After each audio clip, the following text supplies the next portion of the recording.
13, 14, 15, oke 15 detik. Ustazah Winda kenapa tidak ada Ustazah Ulfa? Tidak terbiasa hadapan-hadapan. Ya lagi orang. Oke, itu ya. Jadi senyum adalah sedekah. Sedekah paling mudah itu adalah senyum. Kalau kita nggak punya materi buat sedekah, mending kita senyum aja, ketemu orang senyum. Yang penting tidak bermuka mesam. Bermuka dua. Bermuka mesam saja. Oke, lanjut. Oke, ini ada sebuah ice breaking. Di sini saya akan meminta setiap ustazah menyebutkan nama sebuah negara. Tahu negara ya? Ya. Negara itu ada Bandung, Solo gitu. Bukan. Silakan menyebutkan sebuah negara. Setelah itu, nanti contoh nih saya sebutkan Indonesia. Saya lempar ke Ustazah Ulfa. Akhirannya. Oh, Ustazah Faris pernah. Oke, siap? Yang ditunjuk boleh semua aja, nggak sampingnya nggak apa-apa. Oke, dimulai dari saya. Inggris, Ustaz Fatih. Swedia. Lempar langsung. Amerika. Sudah Australia. Australia. Malaysia. Australia. Australia. Apa? Amerika. Amerika sudah.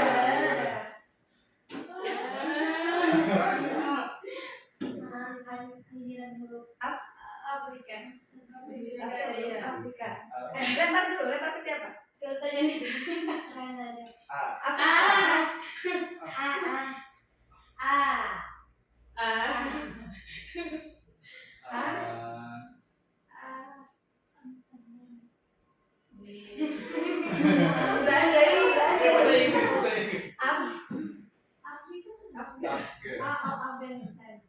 Afghanistan lempar.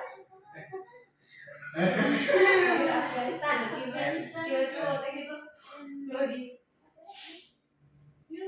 Iya. Oke, kasih tepuk tangan kita semua. Udah atau susah? Udah ya? Oh, udah. Itu salah satu cara untuk meningkatkan fokus kita. Oke, saudara. Oke. Nah, kalau saya tanya di sini, kalau saya dapat membaca tentang apa sih yang terlintas di pikiran kita kalau kita mendengar kata budaya positif? Sesuatu yang baik. Kemudian budaya positif. Yang lainnya? Pas? Oke, next. Nah, dalam budaya positif itu punya konsep inti, teman-teman. Yang pertama ada perubahan paradigma belajar. Yang kedua ada disiplin positif. Yang ketiga motivasi perilaku manusia. Yang keempat kebutuhan dasar manusia. Yang kelima posisi kontrol restitusi. Yang keenam keyakinan kelas. Dan yang ketujuh segitiga restitusi. Dalam ketujuh ini sudah pernah dengar semua? Belum. Disiplin positif yang satu pernah mendengar, yang lainnya belum pernah. Tuh. Jadi dunia pendidikan itu sangat luas sekali, sangat kompleks. Kalau kita tidak belajar satu persatu, kita akan tertinggal, begitu ya.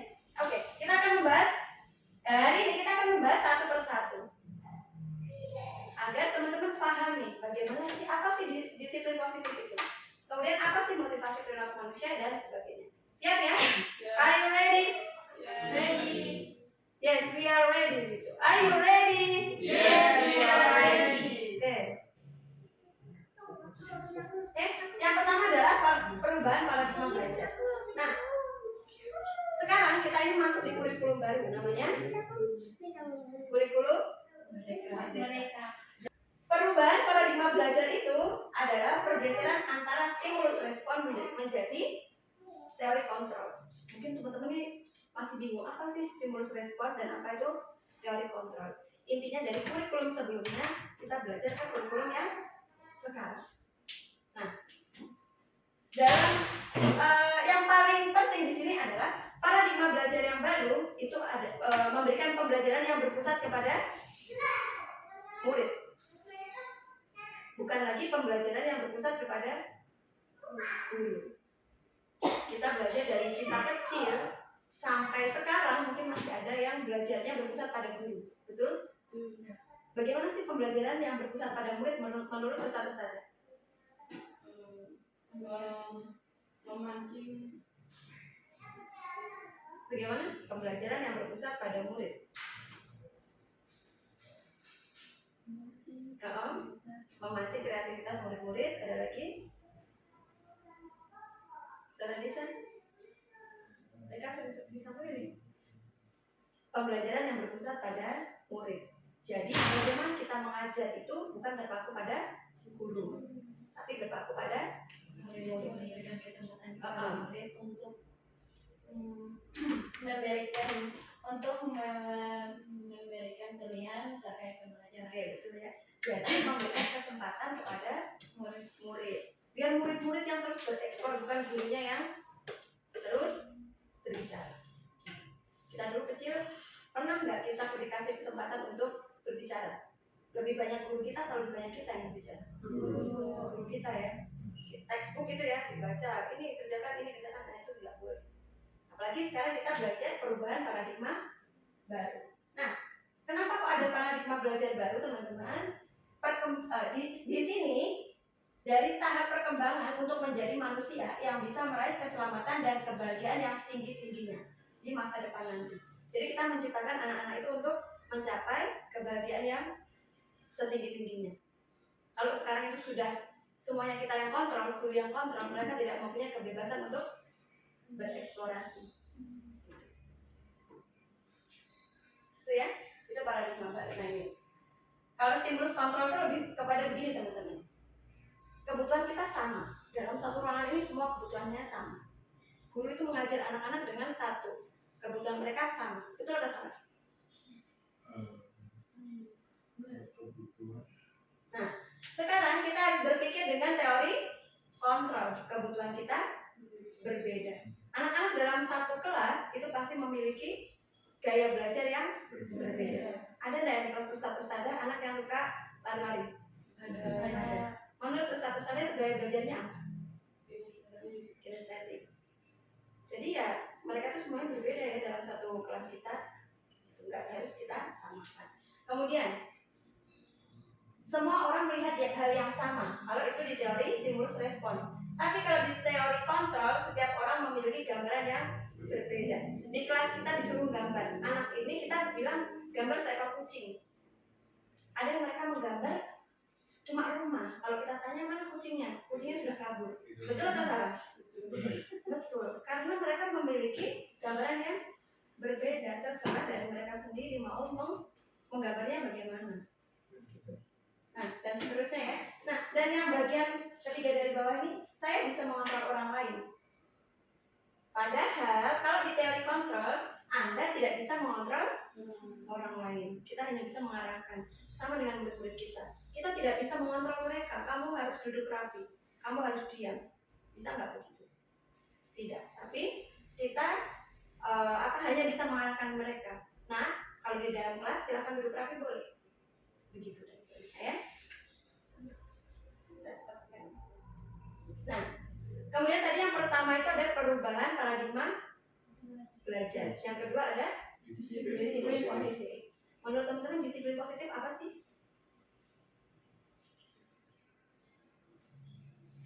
Apa disiplin positif? Ada kata disiplin.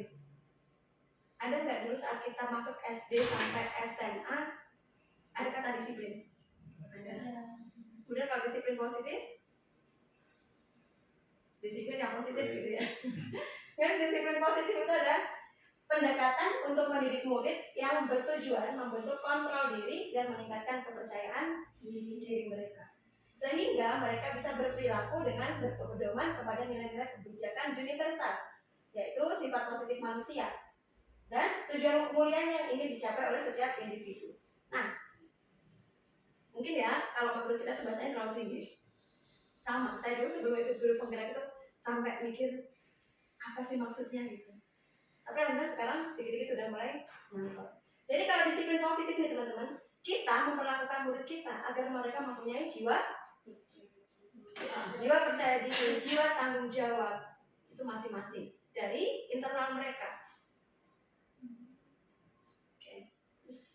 Nah, yang kedua, disiplin positif itu teman-teman fokus kepada disiplin internal yang memungkinkan siswa mengontrol tindakan mereka sendiri. Contoh, tidak boleh melempar batu.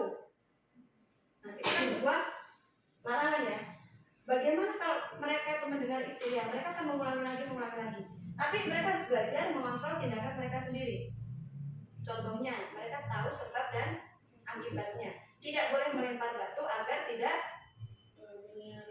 melukai teman. Tidak boleh melempar batu agar tidak berbahaya untuk orang lain dan sebagainya. Itu adalah motivasi disiplin internal yang muncul dari diri mereka sendiri, bukan dari gurunya. Kemudian murid dapat memahami dan menyadari berdasarkan motivasi internal, bukan akibat paksaan, pujian atau hukuman. Terkadang nih diri kita itu melakukan sesuatu biar tidak dimarahi, betul? Ya, kadang takut dimarahi. Kemudian kadang biar mendapat pujian atau penghargaan dari orang lain. Dan yang ketiga tuh hukuman ya. Takut kalau kita dihukum. Oke, sekarang lanjut yang ketiga. Cepet ya. Oke, kebutuhan dasar manusia. Ustazah, ini ada 5 kebutuhan dasar manusia. Sudah pernah mendengar? Pernah? Ada kebutuhan bertahan hidup, ada kebutuhan kasih sayang dan rasa diterima, ada kebutuhan kekuasaan, ada kebutuhan kesenangan, dan ada kebutuhan kebebasan. Nah, kebutuhan dasar itu apa sih teman-teman? Kebutuhan dasar itu adalah segala sesuatu yang kita lakukan untuk mendapatkan apa yang kita inginkan. Intinya yang kita kebutuhan kita mau apa sih? Nah, itu kebutuhan kita. Betul. Contoh nih, nanti akan dijelaskan ya. Oke. Seluruh tindakan manusia memiliki tujuan tertentu. Teman-teman melakukan sesuatu pasti ada tujuannya. Tidak mungkin melakukan sesuatu hanya cuma-cuma. Ya, pasti punya tujuan. Kita melakukan sesuatu pasti punya tujuan. Nah, dan ketika kita mendapatkan apa yang kita inginkan, sebetulnya saat itu kita sedang memenuhi satu atau lebih dari satu kebutuhan dasar kita. Ini namanya kebutuhan dasar manusia. Nah, kita bahas nih kebutuhan bertahan hidup. Apa sih kebutuhan bertahan hidup itu? Kebutuhan bertahan hidup itu adalah kebutuhan yang bersifat fisiologis untuk bertahan hidup, misalnya kesehatan, rumah, dan makanan. Apa nih kalau di Jawa? Sandang, pangan, dan papan. Semuanya tahu ya, sandang, pangan, dan papan. Itu namanya kebutuhan bertahan hidup atau survival. Nah, kemudian yang kedua ada kasih sayang dan rasa diterima. Nah, kita itu membutuhkan namanya kebutuhan dasar kasih sayang dan rasa diterima. Kita pasti ingin diterima oleh orang lain. Kita pasti ingin diterima kelompok lain, betul? Kita pasti pengen disayangi oleh orang tua kita, benar? Jika kebutuhan-kebutuhan ini tidak kita dapatkan teman-teman, itu pasti kita akan mencari di tempat lain. Contoh sebuah kasus, ada anak kita mungkin ada ya, dia yang di sekolah itu cari perhatian kita, cari perhatian gurunya, ada? Ada. Bisa jadi mereka tidak mendapatkan kebutuhan kasih sayang di rumahnya, mungkin sering dibentak, sering dimarahi, sering sebagainya. Akhirnya dia mau cari kebutuhan dasarnya itu di sekolah. Yang ketiga ada penguasaan atau power. Kebutuhan ini berhubungan dengan kekuatan untuk mencapai sesuatu, menjadi kompeten, menjadi terampil, diakui atas prestasi dan keterampilan kita, dibenarkan dan memiliki rasa harga diri. Itu adalah kebutuhan penguasaan. Di sini tuh kita semua pasti memiliki rasa ingin menjadi terampil, ingin menjadi pemimpin. Ada nggak ingin jadi pemimpin? Nggak mau. Nah, dan kebutuhan ini harus dituntaskan gitu, harus diselesaikan kebutuhan dasarnya. Nah, diakui orang lain, pasti pengen kan semua mengerjakan sesuatu, kemudian diberi apresiasi, diakui, pasti semuanya pengen. Kalau kita kebutuhan penguasaan ini tidak ada, kita akan mencari di tempat lain atau di hal-hal negatif yang lainnya. Kemudian yang keempat ada kebebasan. Siapa sih yang nggak mau? Siapa sih orang yang tidak punya kebutuhan dasar kebebasan? Pasti semuanya punya. Ya. Ada satu waktu kita pengen bebas, bahkan hanya sekedar bebas di lingkungan di luar rumah. Kadang nih kita kan di rumah merasa terikat atau tertekan gitu ya contohnya. Lalu kita ingin mencari kebebasan. Nah ini adalah salah satu kebutuhan dasar kita loh ternyata. Nah kebutuhan untuk bebas adalah kebutuhan kemandirian, otonom, memiliki pilihan dan mampu mengendalikan arah hidup seseorang. Ada anak yang dia di sekolah tidak mau diatur. Punya anak yang begitu? Itu bisa jadi mereka kebutuhan dasar kebebasannya belum terpenuhi. Makanya mereka sudah kalau di sekolah aku mau lari, mau ini, yang penting aku bebas. Yang terakhir ada kebutuhan kesenangan. Ini sebenarnya kebutuhan dasar kesenangan itu kebutuhan untuk mencari kesenangan, bermain bersama teman-teman, tertawa, kemudian apalagi itu ya sesuatu yang membangkitkan jiwa kita. Contohnya nih kalau kita yang sudah dewasa, kebutuhan kesenangan apa? Menurut Ustaz? Scroll media sosial. Itu salah satu kebutuhan dasar kesenangan. Meskipun kita nggak merasa, tapi Ustaz saja senang kan? Kalau scroll media sosial, itu salah satu sebuah kesenangan. Contoh ada anak yang dia di kelas sukanya menggambar. Nah, terus dia nggak mau ikut kegiatan kita nih. Dia sedang Dia sedang mencari kebutuhan dasar kesenangan itu. Nah, dari kelima kebutuhan dasar ini, Ustazah refleksi ke dalam diri Ustazah. Pilih salah satu kebutuhan dasar yang menurut Ustazah belum tercapai untuk diri sendiri. Satu-satu. Oh, kebebasan. Ustazah Winda kebutuhan dasar kebebasan yang masih belum terpenuhi. Ada lagi? Semuanya kebebasan nih. Satu bertahan hidup. Kesenangan. Oh, masih kurang dalam kebutuhan dasar kesenangan. Ini tuh harusnya selesai di waktu kita kecil, teman-teman.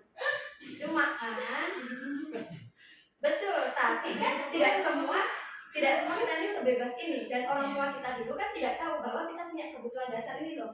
Kita harus bermain, banyak bermain, kita harus bebas, kita harus mempunyai harga diri dan lain-lain. Ayo, apa sudah bisa? Kasih sayang. Bertahan hidup. Tadi kekurangan apa nih? Oh, untuk rumah sendiri. Oke. Bisa rumah? Kebebasan. Safari? Apa ya? Iya, nggak tahu. Sepertinya hampir sama ya, kebebasan semua. Karena kita ini terlahir dari orang tua yang dulu parentingnya masih kurang. Jadi kita merasa terikat. Bahkan bermain aja pasti dibatasi. Jam segini harus pulang, harus tidur siang. Kemudian kalau dipanggil harus segera datang gitu. Itu ya untuk kebutuhan dasar manusia. Ada berapa kebutuhan dasar teman-teman? 5. Coba sebutkan. Itu kasih sayang, Oh, kebebasan, kesenangan. 5 kebutuhan dasar ini teman-teman. Nanti kalau teman-teman berkumpul dengan guru-guru di luar sana dan mereka membahas kebutuhan dasar manusia, teman-teman sudah mempunyai dasarnya. Paling tidak masih hafal lah dengan kata-kata yang masih familiar. Meskipun penjelasannya nggak tahu nanti gimana menjelaskannya. Itu ya kebutuhan dasar. Kemudian tadi yang ketiga, sekarang yang keempat. Yang keempat ada motivasi perilaku manusia. Silakan gambarkan. Ustadz Ustadzah ada di poin mana? Poin 1, poin 2, atau poin 3? Dalam menjalankan suatu amanah, dalam menjalankan suatu perilaku, Ustadzah ada di posisi mana? Apakah di posisi pertama yang untuk menghindari ketidaknyamanan atau hukuman? Atau di posisi kedua mendapatkan imbalan atau penghargaan dari orang lain? Atau di posisi yang ketiga untuk menjadi orang yang menghargai diri sendiri? Contoh, harus datang tepat waktu jam 7. Contohnya. Nah, Ustazah datang tepat waktu karena apa 3 tersebut? Ada yang memberikan tanggapan? 2. Mendapatkan imbalan atau penghargaan dari orang lain? Biar ini ya, dapat gaji itu ya. Ada di posisi nomor 1? Contoh umum tadi, datang tepat waktu. Datang tepat waktu untuk menghindari ketidaknyamanan atau hukuman. Nomor 1 ada? Tidak ada? Tidak ada. Nomor 2? Nomor 2. Kalau nomor 3 sebenarnya saya tuh nggak yakin. Nggak yakin kalau teman di nomor 3 nih. Saya harus saja di nomor 3 sebenarnya awalnya. Ada awal dan ada akhir. Tapi sekarang Nomor 1. Kalau untuk menghindari ketidaknyamanan atau wajar. Jadi itu namanya kita manusia ya. Kalau ada sebuah tata tertib di sebuah lembaga itu pasti nomor 1 duluan. Tapi nanti harapannya kita akan menjadi nomor 3. Karena kalau kita itu hanya menghindari ketidaknyamanan atau hukuman teman-teman, motivasi itu bukan berasal dari dalam diri kita sendiri, tapi berasal dari eksternal. Contohnya tadi dari tata tertib. Kemudian kalau yang kedua nih, mendapatkan imbalan atau penghargaan dari orang lain. Contoh suatu waktu kita tidak akan mendapat gaji. Contoh ya, dalam mengikuti suatu kegiatan, kita akan merasa ngapain aku nggak dapat apa-apa, gitu ya. Itu kalau kita mendapatkan penghargaan atau pujian.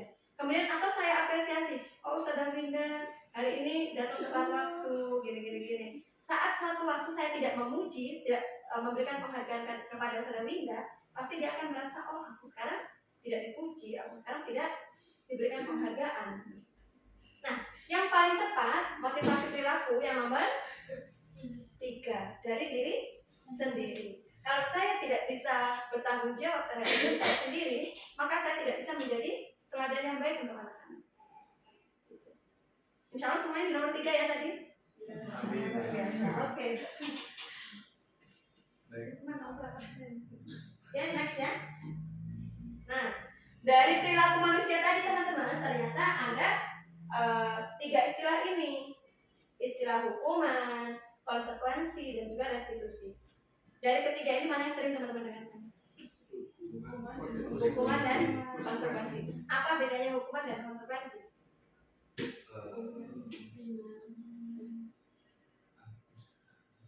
Apa?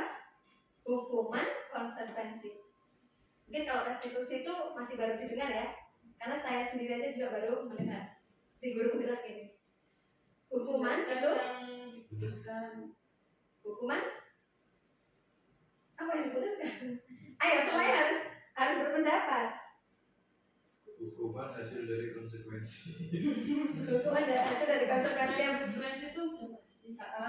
Hukum itu ya yang diputuskan. Oke, hukuman itu diputuskan karena melakukan sesuatu. Hasil atau gimana? Kalau konsekuensi? Kalau konsekuensi? Konsekuensi itu udah. Hukuman adalah tindakan yang diambil guru sebagai respon terhadap perilaku siswa. Contohnya, ada anak terlambat. Kemudian gurunya langsung bilang mutar lapangan 10 kali karena kamu terlambat. Itu sebuah hukuman. Kalau konsekuensi teman-teman itu akibat dari perilaku siswa. Sudah kita sepakati dulu. Kalau nanti terlambat, konsekuensinya adalah menunggu di kelas ya. Itu adalah konsekuensi, sebuah konsekuensi. Bukan yang kayak misalkan jurnal pagi ini TK kalau terlambat tidak lucu. Nah, betul begitu. Itu konsekuensi. Jadi memang sudah kita kasih tahu. Kalau hukuman itu kayak tiba-tiba mereka melakukan kesalahan langsung dihukum. Contoh ada anak-anak coret-coret di tembok, langsung kita hukum untuk memukul tembok. Contohnya itu adalah sebuah hukuman. Dan hukuman itu mungkin sering menyakiti fisik anak-anak, berlari, push up, memukul tembok dan sebagainya. Kalau konsekuensi itu bisa dengan tadi apa? Yang jurnal pagi tadi. Ya, apa tadi jurnal pagi? Tidak mengikuti, tidak dapat waktu jurnal pagi. Tidak dapat waktu sholat duha. Itu sebuah konsekuensi. Gitu ya. Kemudian kalau restitusi, teman-teman restitusi itu apa sih? Upaya memperbaiki kerusakan. Dibaca saudara Pak. Upaya memperbaiki kerusakan atau kerugian yang telah disebabkan oleh perilaku siswa. Jadi kalau restitusi nih teman-teman, bahasa umumnya adalah kita memberikan suatu timbal balik kepada siswa atas perilaku mereka, tapi mereka tidak menyadari. Jadi contohnya nih, Ustazah Nisa datang terlambat. Ustazah kenapa? Ustazah apakah hari ini datang terlambat? Iya Ustazah. Kenapa Ustazah malas atau mungkin macet? Oh iya Ustazah, kalau macet itu memang wajar. Mungkin ini. Jadi tidak menjudge dia langsung kamu dapat konsekuensi atau hukuman, tapi kita melakukan sebuah diskusi. Gitu. Paham ya bedanya hukuman, konsekuensi dan restitusi. Nah ini. Jadi kalau kita dibaca di sini teman-teman, itu hukuman itu masuk di identitas gagal. Kemudian konsekuensi dan restitusi masuk di identitas sukses. Jadi kalau teman-teman masih menerapkan hukuman, teman-teman masuk di identitas apa? Gagal. Mau di identitas gagal atau di identitas sukses? Dalam ketiga identitas ini, mana identitas yang paling baik? Restitusi. Betul, restitusi. Jadi itu kalau hukuman ya teman-teman, sesuatu yang menyakitkan harus terjadi. Tadi ya contoh dipukul tangannya, disuruh push up, disuruh apa lagi contohnya? Diketek apa sih? Diketek apa? Diketek tangannya dan sebagainya. Gitu. Pasti menyakitkan. Kalau ini sesuatu harus terjadi, itu boleh bisa jadi menyakitkan, bisa jadi tidak. Begitu. Kalau restitusi itu pilihan, kita memberikan sebuah pilihan. Kita mau bagaimana nih? Kemudian yang kedua, tidak nyaman untuk murid atau anak dalam waktu yang panjang, itu di hukuman. Jadi hukuman itu nggak nyaman buat anak-anak. Siapa yang suka dihukum? Ada pernah dihukum selama ini? Pernah? Selama kecil sampai sekarang lah. Pernah. Contohnya, siapa mau memberi contoh? Dipukul ibunya. Kita ya dipukul, pasti itu tidak menjadi hal yang menyenangkan, betul? Tidak nyaman untuk anak-anak. Kemudian kalau konsekuensi itu tidak nyaman, tapi dalam jangka waktu yang pendek. Makanya kenapa hukuman itu jangka waktunya panjang? Kita dipukul orang tua kita dari kita kecil, kita masih ingat kan? Iya. Tapi kalau konsekuensi nih, tapi saya juga masih ingat sih. Saya melakukan suatu kesalahan karena mengambil permen contohnya. Konsekuensinya adalah tidak sekolah. Tidak boleh masuk sekolah. Itu sebuah konsekuensi. Contohnya ya, dia melakukan sesuatu tapi itu tidak nyamannya pendek saja, setelah itu juga sudah lupa. Kemudian kalau restitusi, menguatkan untuk murid atau anak dalam waktu yang jangka yang panjang. Jadi mereka akan ingat, oh kita tidak boleh melakukan ini karena begini-begini. Tapi itu hasil dari diri mereka sendiri, bukan kita yang memberikan. Nah, oke, nanti bisa next. Oke. Kemudian ini yang kelima itu ada posisi kontrol seorang kelima posisi kontrol ini, teman-teman berada di posisi yang mana? Ada penghukum, pembuat rasa bersalah, pemantau, teman, dan manajer. Nah, makanya kalau guru bilang suka menghukum, dia penghukum. Kalau pembuat rasa bersalah, itu kalau ada nama nggak bersalah kita selalu bilang, kamu ini tidak kasihani ustazah ya, ustazah selalu begini. Itu membuat anak-anak merasa masuk di penghukum, pembuat rasa bersalah. bersalah, sama yang mantap. Kalau udah kemarin Jadi tiga. Yang lainnya, ustazah masuk di mana? Ustazah Nisa? Memantau sama teman. Pemantau sama teman. Ustazah Dila? Teman. Ustazah Fatih? Kurang pemantau. Hukum dan pemantau. Ustazah Farid? 3 dari atas. 3 dari atas. 1, 2, 3. 1, 2, 3. Ustazah lupa? 5. Oh iya, ini. Manajer itu Oke, kita jelaskan apa manajer itu. Yang mana? Ustazah apa? 1, 2, 3. Kayaknya nggak mungkin teman. semua siasat terima. Belum. Tidak saya jawab sapi. Cuma satu aja. Oke. Jadi posisi kontrol itu ada 5 ya. Ada penghukum, pembuat merasa bersalah, pemantau, teman, dan manajer. Kita akan bahas secara singkat satu persatu. Bagaimana sih guru yang posisi kontrolnya itu penghukum? Nah, kalau penghukum itu teman-teman, dia selalu menghardik, menunjuk-nunjuk, menyakiti, dan menyindir. Bukan menghukum. Nggak semuanya nih. Contoh Oh, iya. contoh tidak ada semuanya. Kemudian kalau pembuat rasa bersalah itu berceramah, menunjukkan kekecewaan yang mendalam. Yang ketiga kalau teman itu membuatkan alasan-alasan untuk murid-muridnya. Kalau pemantau menghitung dan mengukur. Dan kalau manajer itu mengajukan pertanyaan-pertanyaan. Sudah sesuai tadi dengan pilihan teman-teman sebelumnya? Sesuai tapi tidak semua gitu ya.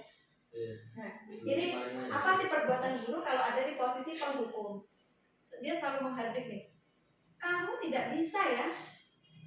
Kamu selalu begini ya. Nah, itu di posisi penghukum. Kalau di posisi pembuat merasa bersalah yang tadi sudah saya jelaskan. Ustazah Winda ini sudah bekerja maksimal. Kenapa kamu ini nggak paham-paham? Contohnya. Kemudian kalau teman, ya sudah tidak apa-apa. Ustazah Nisa bantu. Tapi nanti lain kali jangan ulangi ya. Itu sebagai teman. Kemudian sebagai pemantau. Sebagai pemantau itu biasanya kamu tahu kan aturan kita apa? Aturan kita ada. Aturan kita, kamu sudah melanggar aturan yang mana? Gitu.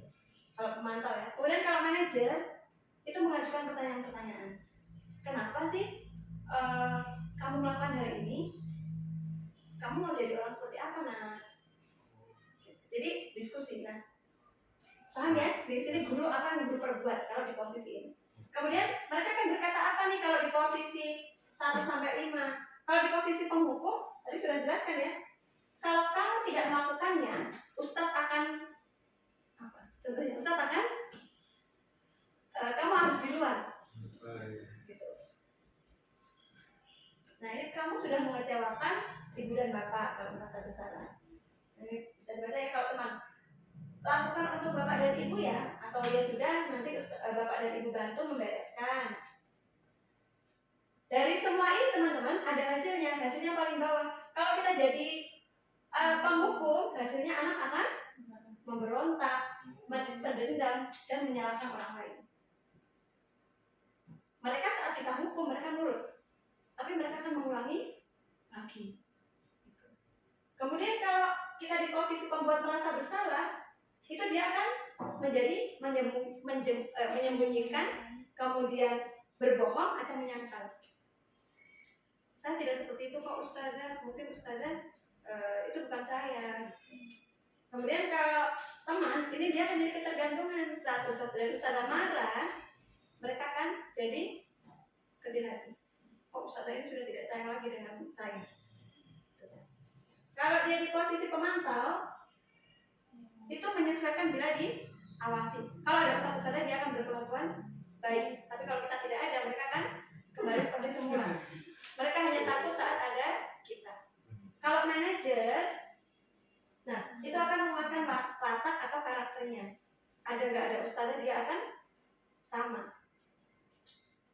Jadi lebih kepada oh ada Ustazah Ulfa nih, jadi aku harus diam. Ustazah Ulfa nggak ada nih, berarti saya boleh ngapa-ngapain gitu, boleh lari-lari. Tapi kalau di posisi manajer nggak ada Ustazah Ulfa, dia akan duduk rapi. Mau Ustaz Faris yang masuk, mau Ustaz Fatih yang masuk, dia akan duduk rapi gitu ya. Karena itu sudah menjadi karakter dia. Kalau dari sini Ustaz-Ustaznya mau menjadi posisi kontrol yang mana? Kalau Manajer. mau ya manajer. Kalau maunya manajer, tapi tahapnya memang berat. Oke. Oh, tidak ada. Nah, posisi kontrol terbaik seorang guru adalah di posisi manajer. Dalam posisi manajer ini guru itu memiliki peranan sebagai pemantik agar murid dapat menemukan solusi dalam permasalahannya. Jadi bukan ustazah yang menemukan sebuah solusi, tapi murid-muridnya sendiri yang akan bicara. Ustazah, bagaimana kalau saya bertanggung jawab dengan cara membelikan buku baru, memberikan pensil baru. Contoh kalau dia merusak punya temannya. Jadi kita minta dia untuk berdiskusi, mau bertanggung jawab bagaimana. Begitu ya. Kalau itu dalam posisi manajer. Dia terlambat datang ke sekolah nih, kita tanya, agar nanti tidak terlambat, apa yang bisa kamu lakukan? Saya berarti harus tidur tidak terlalu malam, Ustazah. Saya harus bangun lebih pagi, Ustazah, dan sebagainya. Itu di posisi manajer ya. Nah, itu di posisi manajer ya. Nah, selanjutnya teman-teman jangan dulu. Sekarang saya akan bertanya ke teman-teman. Dalam pernyataan ini ada di posisi kontrol mana seorang guru itu? Nah, pernyataannya adalah sanksi atau konsekuensinya apa? Nah, sadar apa? Ini pernyataannya sanksi atau konsekuensinya apa? Itu berada di posisi kontrol mana?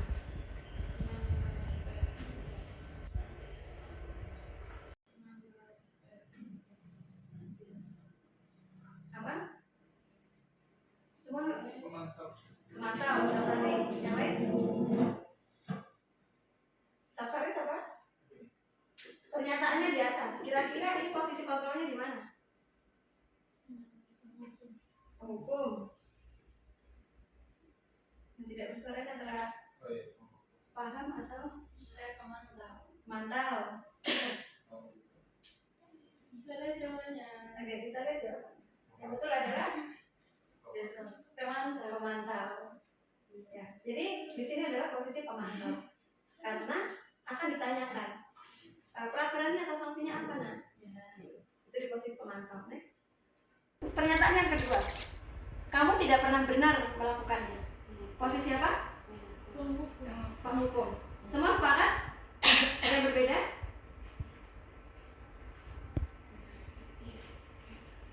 Ada yang berbeda? Penghukum? Oke, kita lihat jawabannya. Oke, penghukum. Betul ya semuanya? Berarti teman-teman sudah mulai paham di sini. Posisi kontrol apa yang dipegang. Next. Pernyataannya adalah berapa kali Bapak harus memberitahu kamu ya? Membuat rasa bersalah. Yang lainnya? Membuat rasa bersalah. Oke, kita lihat jawabannya. Oke, membuat merasa bersalah. Betul ya? Ini yang tidak bersuara antara masih bingung atau next. Oke. Jika kamu meyakininya, apakah kamu bersedia memperbaikinya? Ini tidak apa-apa, nanti ibu ini terikut ini sampai bersedia memperbaikinya. Itu di posisi kontrol manajer, gitu ya. Jadi kita berdiskusi dengan mereka. Kemudian next.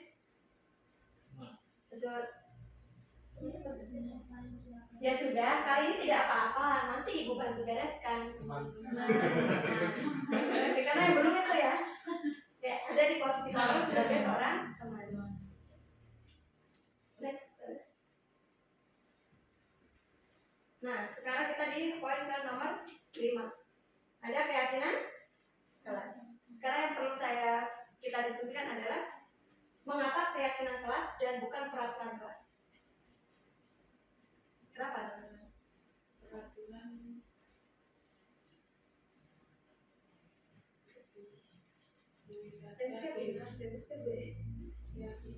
Nah, keyakinan disepakati bersama-sama. Kalau peraturan Satu. lebih mengikat dan yang menentukan hanya satu orang. Oke, coba kita lihat. Terima kasih. Oke, jadi teman-teman, kalau keyakinan kelas itu guru berperan dalam mewujudkan terbentuknya keyakinan kelas.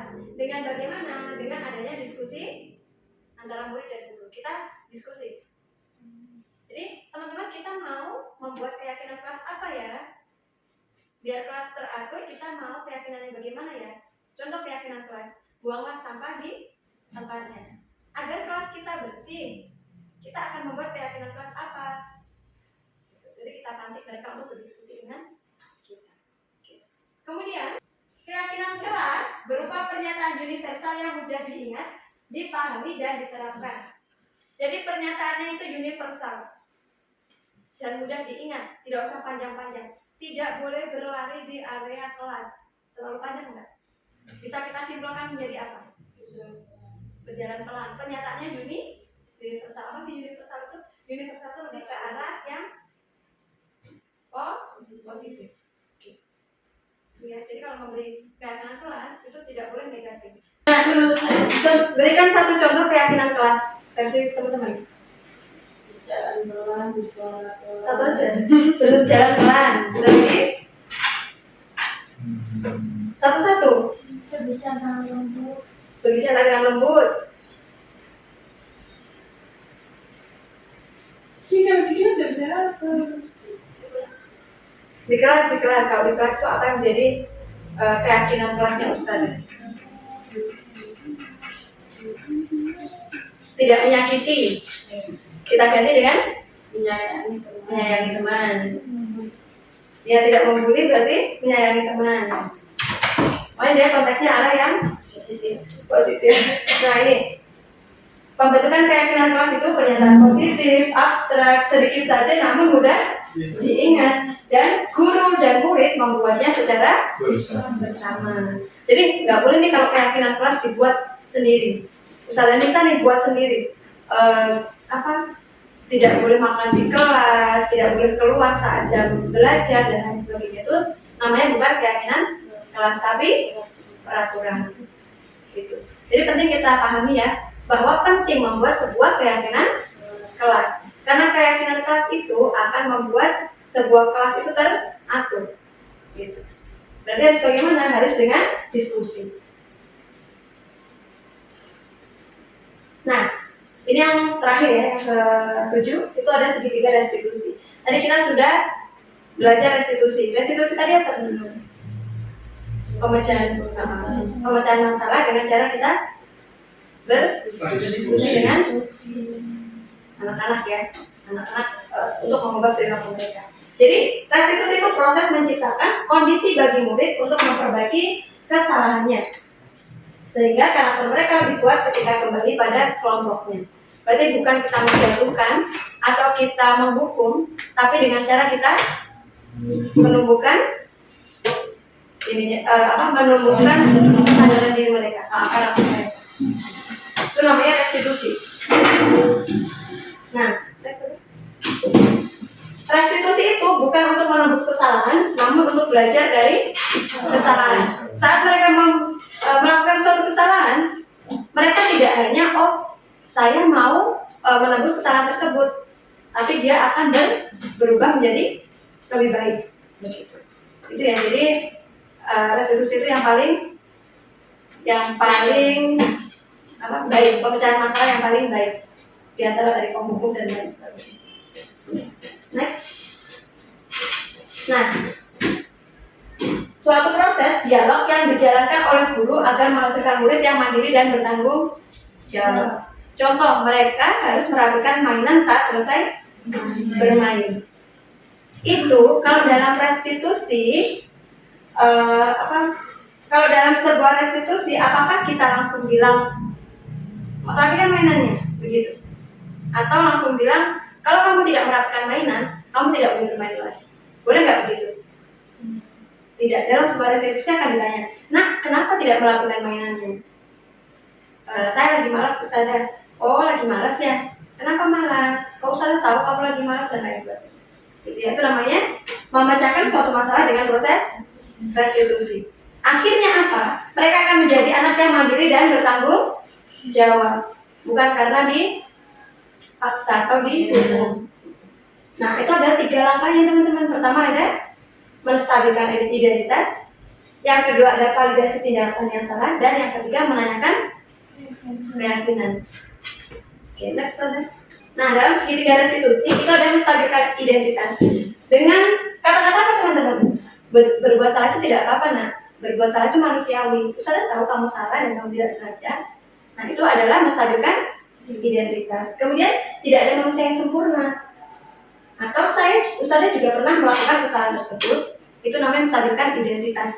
Tidak langsung menjudge kamu salah, tapi kita stabilkan identitas itu bahwa itu adalah hal yang manusiawi. Contoh, dia melukai temannya karena marah. Ustazah bagaimana cara menstabilkan identitasnya?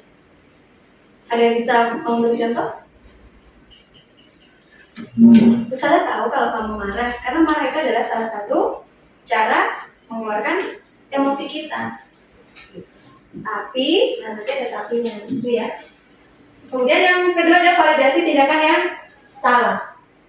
Contohnya gimana? Kamu pasti punya alasan melakukan hal tersebut. Saat kamu marah, pasti kamu mempunyai alasan kenapa kamu marah. Itu ya, itu adalah contoh validasi tindakan yang salah.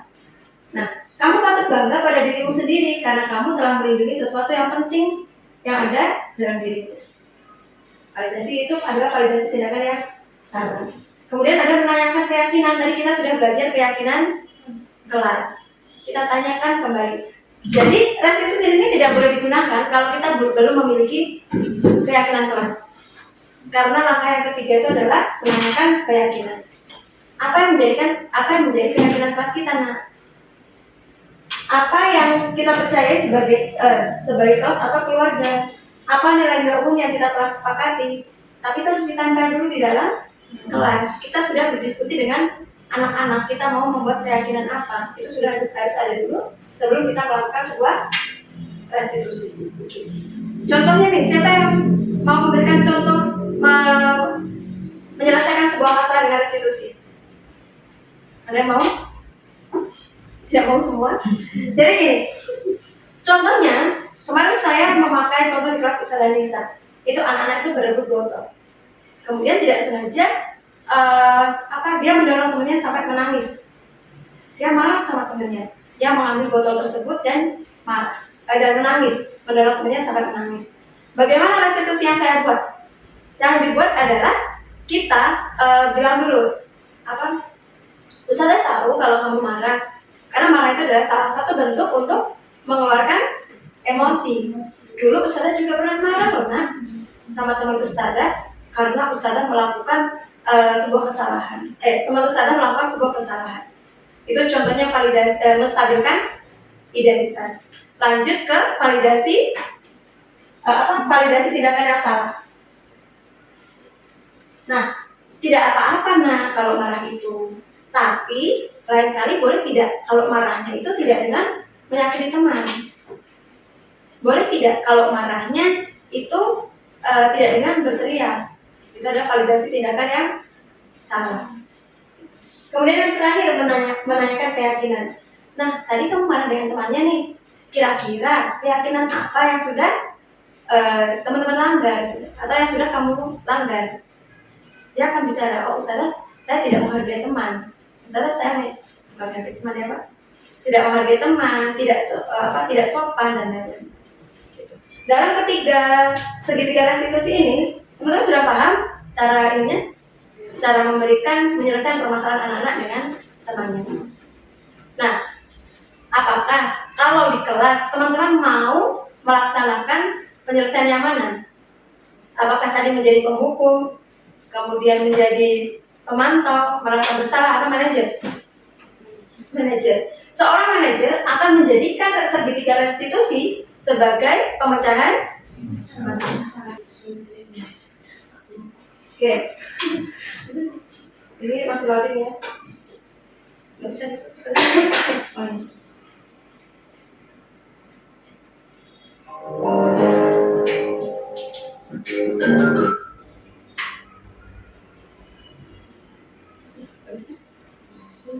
ini. Oke, jangan lupa ya, like, comment, dan subscribe. Ini adalah salah satu segitiga restitusi yang kemarin menjadi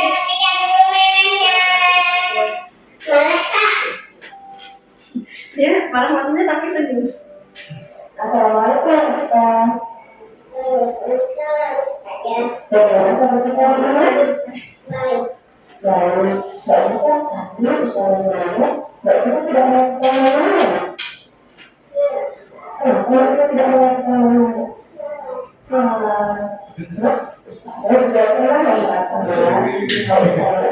Ya cara coaching anak TK susah-susah. Nah, habis itu saat kita bermain dengan Mbak Azia, apa yang dilakukan?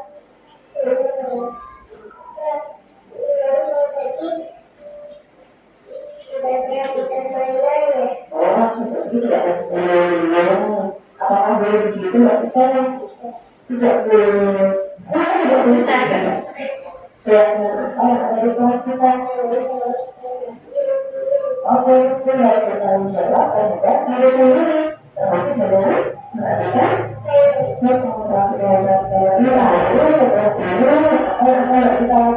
Nah ini menanyakan dia harus bertanggung jawab atas apa yang dilakukan.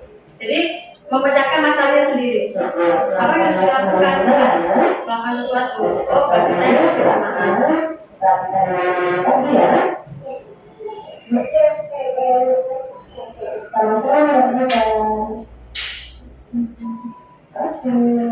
Kita menjadi seorang guru yang mempunyai teori control manager itu posisi control manager itu bertahap. Harapannya kita semua bisa ke arah yang sama, yaitu menjadi manager.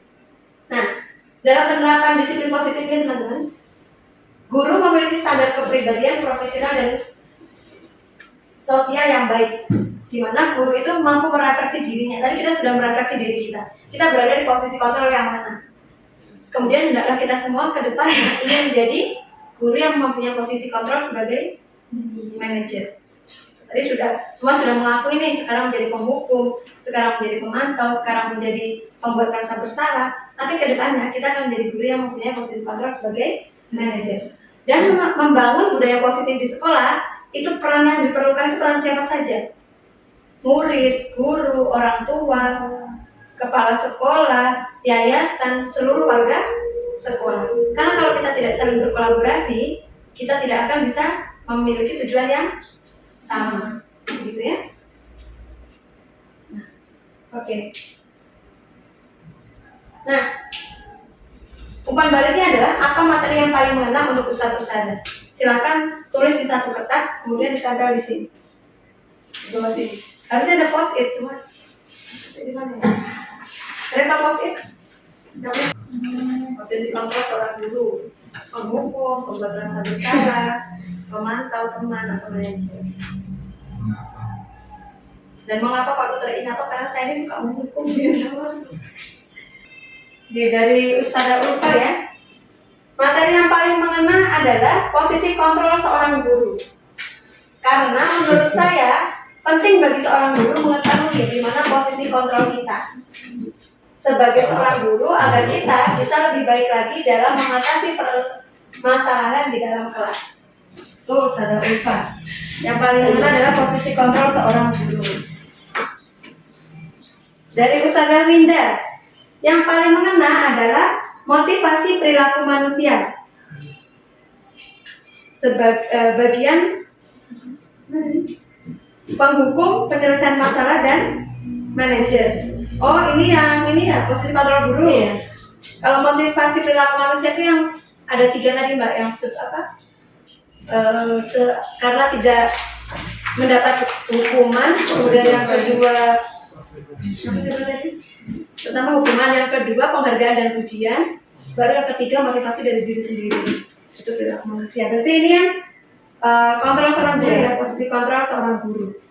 Ditulis karena keseharian anak-anak, apabila anak-anak melakukan kesalahan, saya menjadi bagian manajer. Tetapi jika penyelesaian tidak terjadi, maka saya mengambil bagian penyelesaian masalah sebagai penghukum. Ya karena menyelesaikan masalah dengan manajer itu sudah gampang ya. Pengkondisian kelas, pemecahan masalah di kelas, karena selama ini masih merasa belum maksimal dalam pengelolaan kelas dan warga kelas. Ini yang diambil dalam aspek apa saat materi yang mana? Manajer begini. Ya, posisi kontrol seorang guru berarti ya. Ini posisi kontrol seorang guru semua. Beberapa sudah Iya. Dan fokusnya kan? Sudah? saya itu tadi kita Sudah tadi? Iya. Dapat Kebutuhan ada. kebutuhan manusia. Oke, tentang Ustazah Dila, materi tentang kebutuhan dasar manusia. Karena materi ini membuat saya sadar dengan kebutuhan pribadi saya dan dapat memahami kebutuhan pribadi anak-anak sehingga dapat saling bekerja sama dengan baik bersama anak-anak di dalam kelas. Jadi kita tahu nih, oh anak ini ternyata kebutuhan dasar kesenangannya yang kurang. Anak ini kebutuhan dasar kekuasaannya yang kurang, gitu ya. Oke, pasti Ustazah Nisa? Sudah Ustazah Nisa? Ustazah Anissa, posisi kontrol guru karena hal tersebut sering terjadi sehingga hal ini dapat menjadi pembelajaran bagi seorang guru untuk kedepannya. Jadi harus memilih ya. Sekarang kita kalau mau posisi kontrol yang mana? Nah, jalan-jalan melihat cendrawasih sambil menunggu membeli ubi. Cukup sekian dan terima kasih. Semakin maju Nurul Fikri. Oke, kita sudah tampilkan. Oke, jazakumullah khairan teman-teman atas waktunya hari ini. Semoga meskipun tadi kita dalam waktu yang cepat ya, dan penjelasan saya harus saya jelaskan secara cepat. Semoga ada ilmu yang didapat dan kita dapat berimbas kepada Nurul Fikri untuk menjadi pendidikan terbaik, semakin baik dan paling baik. Dari saya cukup sekian, saya akhiri. Wassalamualaikum warahmatullahi wabarakatuh. Waalaikumsalam.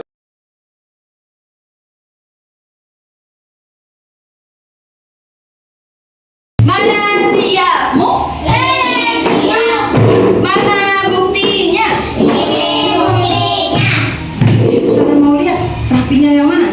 Assalamualaikum warahmatullahi wabarakatuh.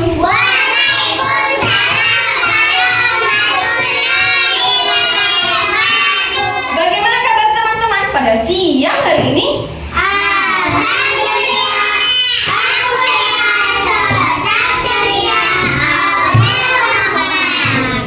Oke, teman-teman Ustazah, coba tangannya diangkat, kita nyanyi lagi yang tadi. Masih ingat? Sudah hafal? Tangannya ke atas, digerak-gerakkan. Tangannya ke samping, digerak-gerakkan. Tangannya ke depan, digerak-gerakkan. Tangannya disilang, jempol digoyang. Mana bunyinya jempol digoyangnya? Masa suara Ustazah aja yang ting-ting? Kita ulang. Tangannya disilang, jempol digoyang. Good job. Hari ini Ustazah Nurul mau membahas apa ya? Tentang keyakinan kelas. Apa Mbak Ziva? Tentang keyakinan. Oke, apa keyakinan? Apa sih teman-teman keyakinan kelas? Siapa yang tahu? Keyakinan kelas itu teman-teman apa?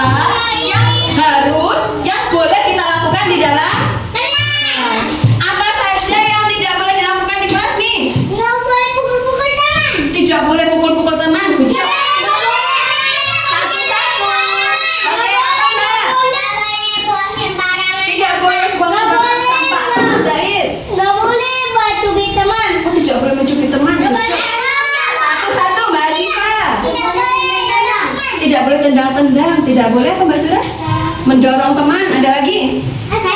Apa Mas Gibran? Tidak boleh menggara teman. Apa Mbak Afia? Tidak boleh pukul teman, ada lagi? Mas Said apa?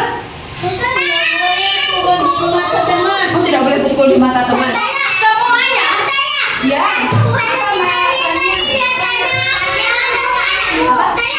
Suara. Tapi teman-teman, kita mau buat keyakinan kelasnya itu tidak menggunakan kata tidak boleh. Jadi tadi ada yang bilang tidak boleh dorong teman, tidak boleh memukul teman, tidak boleh gara-gara teman. Berarti itu semua apa? Kita harus apa? Harus baik, harus menyayangi. Oke, betul, harus menyayangi teman.